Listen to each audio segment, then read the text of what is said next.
প্রাথমিকে চাকরি পাইয়ে দেওয়ার নামে এক কৃষক পরিবারের কাছ থেকে 6.5 লক্ষ টাকা প্রতারণার অভিযোগ উঠল এক তৃণমূল নেতা তথা গ্রাম পঞ্চায়েত কর্মীর বিরুদ্ধে। ঘটনাটি মালদার কালিয়াচক থানার গোলাপগঞ্জ এলাকার।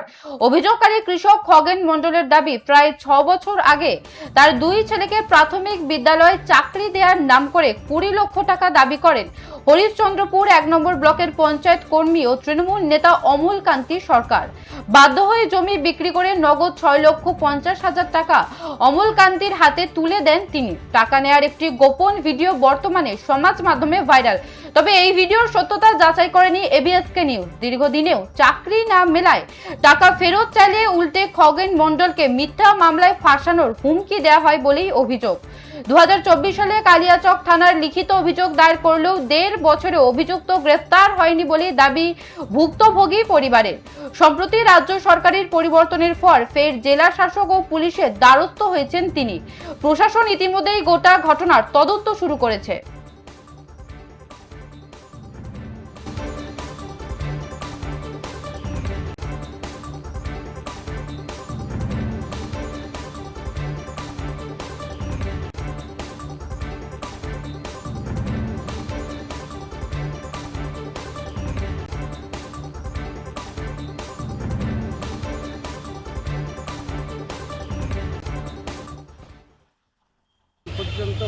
উনি পঞ্চায়েত ডিপার্টমেন্টে সার্ভিস করেন।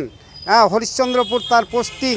আমার ছেলের চাকরি দেব বলে আমার কাছ থেকে 20 লক্ষ টাকা কন্ট্যাক্ট করে 6,50,000 টাকা নগদ নিয়েছে। তাকে টাকার কথা বললে আমাকে হুমকি দেয়। উনি টিএমসি পার্টি করেন। আমি নিজে খগেন মণ্ডল, আমি বিজেপি করতাম, এখনও করছি। এখন পুলিশ প্রশাসনের কাছে গিয়েও আমি কোনো সুরাহা পাইনি। পুলিশ প্রশাসন বলে আমি দেখব, আমি দেখছি। আমাকে আরও হুমকি দেয় পুলিশ প্রশাসন। আমার কেস কোর্ট থেকে থানায় চলে গেছে, এখন পর্যন্ত ও থানা কিছু করছে না। অনিল সরকার পঞ্চায়েত সার্ভিস, পঞ্চায়েত ডিপার্টমেন্টে। কি বলেছিল? বলছি যে একজন যেটা বলেছেন আপনাদের যে কর্মী, দেখুন, যে সরকারি কর্মী, পঞ্চায়েতের কর্মী যে টাকা নিয়েছে অমলকান্তি সরকার, নাম তার জানতে পেরেছি, সে কোনোভাবে ছাড়া পাবে না।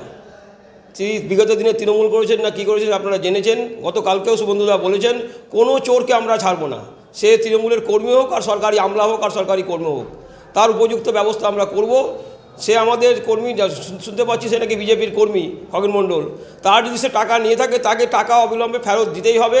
না হলে এই অমলকান্তি সরকারকে আমরা যেমন করে হোক শাস্তির আওতায় নিয়ে এসে, আইনের আওতায় নিয়ে এসে তাকে চরম থেকে চরম শাস্তি দেওয়ার ব্যবস্থা করব এবং অবিলম্বে তাকে টাকা ফেরত দিতেই হবে।